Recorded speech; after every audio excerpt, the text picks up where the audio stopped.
দর্শক, এই মুহূর্তে ডিবি কার্যালয়ের সামনে আছেন সহকর্মী আবু সাইদ অপু। যুক্ত হচ্ছে তার সাথে। অপু, তৌফিক ইলাহি চৌধুরীকে কয়টা নাগাদ আসলে আদালতে তোলা হতে পারে?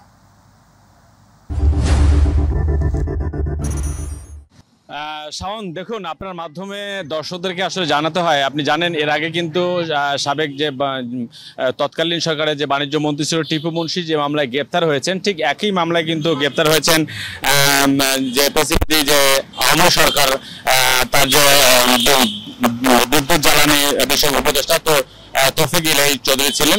আসলে তাকে কিন্তু সেই একই মামলায় গ্রেপ্তার করা হয়েছে, কারণ যে নিহতের মা বাড্ডা এলাকার যে সুমন শেখদারের মা ভাবি ওই মামলাটি করেন এবং তার মামলা প্রধান আসামি প্রধানমন্ত্রী শেখ হাসিনা সহ 430 জনকে আসামি করে এই মামলাটি করা হয়। এবং এর পরপরে কিন্তু ডিএমপির পক্ষ থেকে যে গোয়েন্দা পুলিশ রয়েছেন তারা অভিযান চালিয়ে আপনার পুলিশের একটি চৌকস দল আসলে তাকে গুলশান এলাকা থেকে গ্রেপ্তার করতে সক্ষম হয়। এবং এই বিষয়টি আমাদেরকে কিছুক্ষণ আগে নিশ্চিত করেছেন ডিএমপি কমিশনার মৌখিকভাবে আমাদেরকে জানিয়েছেন। তিনি আসলে এখন বর্তমান ডিবি কার্যালয়ে রয়েছেন এবং ডিবি কার্যালয়ে রয়েছেন এবং আমরা জানার চেষ্টা করেছি যে যে মামলা তাকে গ্রেপ্তার করা হয়েছে সেই যে তদন্তকারী কর্মকর্তা বাড্ডা থানার ওসি তিনি আসলে আদালতের কাছে তার 10 দিনের রিমান্ড আবেদন চাইবেন। এখন আদালত আসলে কয়দিনের রিমান্ড আবেদন মঞ্জুর করবেন সেটাই একটা দেখার বিষয়। আরেকটি বিষয় হচ্ছে, আপনাকে জানিয়ে রাখি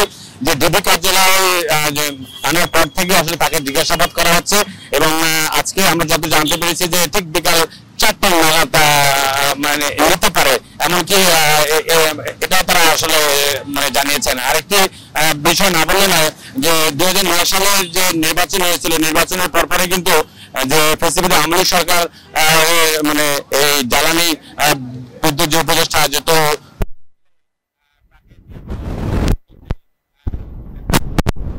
এবং তিনি দীর্ঘদিন ধরে আত্মগোপনে ছিলেন, কারণে এই মামলা তাকে আসলে গ্রেপ্তার করা হয়।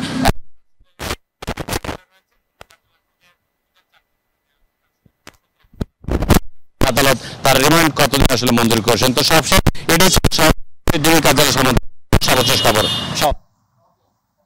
অপু, আপনাকে ধন্যবাদ।